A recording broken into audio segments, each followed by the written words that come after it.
ఏ బాధ లేకుండా మరి హైదరాబాద్లో సుకూన్గా ఉన్నాం, అందరం మంచిగా ఉన్నాం. మరి కాంగ్రెస్ గవర్నమెంట్ వచ్చినాక 2 ఏళ్లలో ఏమేమవుతుందో నాకంటే బాగా మీకే తెలుసు.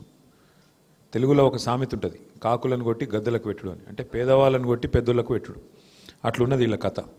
ఎందుకంటే బతకనిస్తలేరు పేదవాళ్ళను. చిన్న చిన్న మీరు ఎవరైనా సరే చిన్న చిన్న వ్యాపారాలు చేసుకుంటోళ్ళు, చిన్నగా మీ పొట్ట గడుపుకునే తందుకు మీరు ఎవరిని సతాయించకుండా, ప్రభుత్వం నుంచి ఏం ఆశించకుండా మీ వ్యాపారం మీరు చేసుకుంటుంటే ప్రభుత్వం మిమ్మల్ని బతకనియాలి. కానీ ప్రభుత్వం వచ్చిన గెట తయారైనంటే ప్రతి దానిలో పైనుంచి కింది దాకా మరి గుండాగర్ది, పైనుంచి కింది దాకా రౌడీలు, పైనుంచి కింది దాకా నెగిటివ్ पॉलिटिक्स तप्पा, नेगेटिव आलोचनలు तप्प पॉजिटिव तो कुछ भी नहीं करे. 2 साल हो गए. केसीआर साहब क्या करे 10 साल में?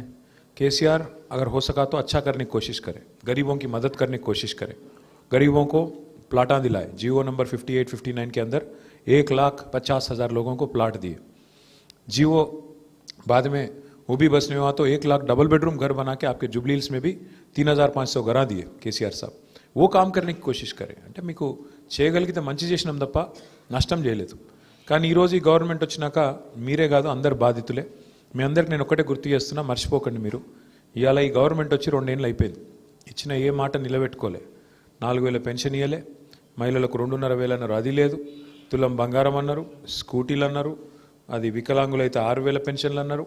ఏ ఒక్క మాట నిలబెట్టుకోలే. మీదికెళ్ళి ఇప్పుడు ఎట్లయిపోయిందంటే ఇందిరమ్మ రాజ్యం అంటే ఇల్లు గులగొట్టుడే పాయింట్ అన్నట్టు అయిపోయింది. ఇందిరమ్మ రాజ్యం అంటే ఏందో అనుకున్నాం, ఇల్లు గులగొట్టుడు ఒకటే పని. చూస్తున్నారు కదా మీరు టీవీలలో. ఎప్పుడు రోజు వారం శనివారం వచ్చిందంటే చాలు ఏడవాలి, ఏడ గరీబోళ్ళు ఇల్లు గులగొట్టాలి. పెద్దోళ్ళే ముట్టరు, మళ్ళీ ఏ పెద్దోని ముట్టరు, ఏ బలిసిన దగ్గరికి పోయే దమ్ము లేదు.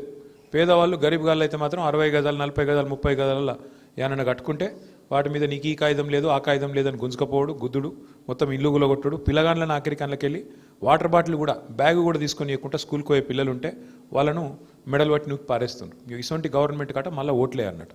నేను మీకు గుర్తు చేస్తున్నా, యాది పెట్టుకోండి. ఇది రోజు సరిగ్గా 2 ఏళ్ళు అయిపోయింది. ఇంకొక 500 రోజుల్లో మళ్ళీ కేసీఆర్ గవర్నమెంట్ రాబోతుంది. ఎక్కువ టైం లేదు, ఎక్కువ టైం ఏం లేదు. చూస్తుంటే పోతాయి. 500 రోజులు కళ్ళు మూసుకొని తెరిచే లోపల పోతాయి. మీరు ఎవ్వడు ఏ రౌడీగాడు ఏ గుండగానికి భయపడే అక్కర్లేదు. మనం 14 నవంబర్ రోజు బరాబర్ మళ్ళా గోపీనాథ్ భార్య మాగంటి సునీతనే గెలుస్తుంది.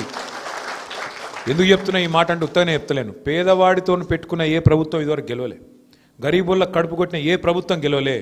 ఇవాళ గరీబుల్లో కడుపు కొడుతున్న కాంగ్రెస్ వాళ్ళు కూడా ఇస్తారు, మీకు వస్తారు, మీ ఇంటికి వస్తారు, గల్లీకి వచ్చి పైసలు ఇస్తారు, ఓట్లకు పంచుతారు. నేను చూడు, నేను చెప్తున్నా ఇవాళ 5,000 ఇస్తాడు. బరాబర్ తీసుకోరు. అది కూడా చెప్తున్నాను, బరాబర్ తీసుకోరు, లెక్క పెట్టి తీసుకోరు. 5,000కి ఏమైనా ఒక 100 రూపాయలు తక్కువ ఈ అని చెప్పి మొత్తం 5,000 తీసుకోరు. కానీ ఓటేటేయాలనే మీకు తెలుసు. ఇప్పుడు మోసాన్ని మోసంతోనే జయించాలి, ముళ్ళును ముళ్ళుతోనే తీయాలి. వాడు ఇస్తే పైసలు మంచిగా తీసుకోవాలి. ఎందుకంటే వాడు కూడా మందిని ముంచి తెచ్చుకున్న పైసలు అవి. మందిని ముంచి మీ పైసలే, మందిని ముంచి దోసుకున్న పైసలే తప్ప వేరేటి కావు. బరాబర్ లెక్క పెట్టుర్రి. 5,000కి ఒకటి తక్కువైంది, ఏమాయ కొడుక మిగతా మధ్యలో నువ్వు దొబ్బినావురా అని అడిగి తీసుకొని మంచిగా ఓటేటేయాలి. అంతే కదా, ఒకటే యాద పెట్టుకొని. 14 తర్వాత సునీతమ్మ, మాగంటి సునీతమ్మ, మీ గోపి అన్న భార్య, కేసీఆర్ పెట్టిన క్యాండిడేటు, ఆమెనే గెలుస్తుంది. మీ మార్కెట్ యాడుందో ఆడుండేటట్టు చూసే జిమ్మేదారి నాది. ఆ విషయంలో మీరు భయపడద్దు. ఉన్నారు కాంగ్రెస్లో చిన్న ఆకు రౌడీగాళ్ళు, ఇంత రౌడీగాళ్ళు ఉన్నారు. వాడు ఇట్లా అట్లా. నేను ఒక మాట అడుగుతా, మీరు ఆలోచించుకోండి. వాడు గెలవకముందే గింత నిలుగుతాండు, పొరపాటున గెలిచి నాకు ఏమవుతుంది? ఇడ్లీ బండిలు, కూరగాయల మార్కెట్లు, ఇస్త్రీ షాపులు, సెలూన్లు వదులుతాడా? తిన్నా అందరు ఆగం చేయడు. మరి గసంటోలో కోట్లు ఎత్తామా? ఆగం అవుతామా? కాకుర్రి. నేను గదే చెప్తున్నాయి. 10 ఏళ్ళు సుకూన్గున్నాం, ఇప్పుడు ఆగం కావద్దు. రెండోది, మీరు కూకట్పల్లి ఎమ్మెల్యే సాబ్తో కూడా నేను మాట్లాడతా. ఆ మోతీనగర్లో కూడా నాకు షఫీ చెప్పిండు, ఆడ కూడా మీరు ఇదివరకు శుక్రవారం పెట్టుకుందిరా, అట్లే నడిపించేటట్టు కూడా నేను చెప్తా. ఎమ్మెల్యే కూకట్పల్లి కూడా మనోడే, మన పార్టీడే, ఆయనకు కూడా చెప్తా. జూబ్లీ హిల్స్ ఎమ్మెల్యే కూడా మళ్ళీ మన పార్టీ గెలుస్తుంది, ఎవడు కూడా ఆపలేడు. మళ్ళీ చెప్తున్నా నేను, వాడు ఒక్కటే నమ్ముకున్నాడు. ఇప్పుడు బెదిరిస్తాడట. ఏమని? మీరు ఓట్లు వేయకుండా బెదిరిస్తారట, కాదంటే దొంగ ఓట్లు ఎత్తారట, ఇక లేదంటే ఆఖరికి పైసలతో కొనెత్తారట. అన్నీ మనకి ఎరుకున్న ఉపాయాలు, ఇవేం తెలివని ఏం కాదు.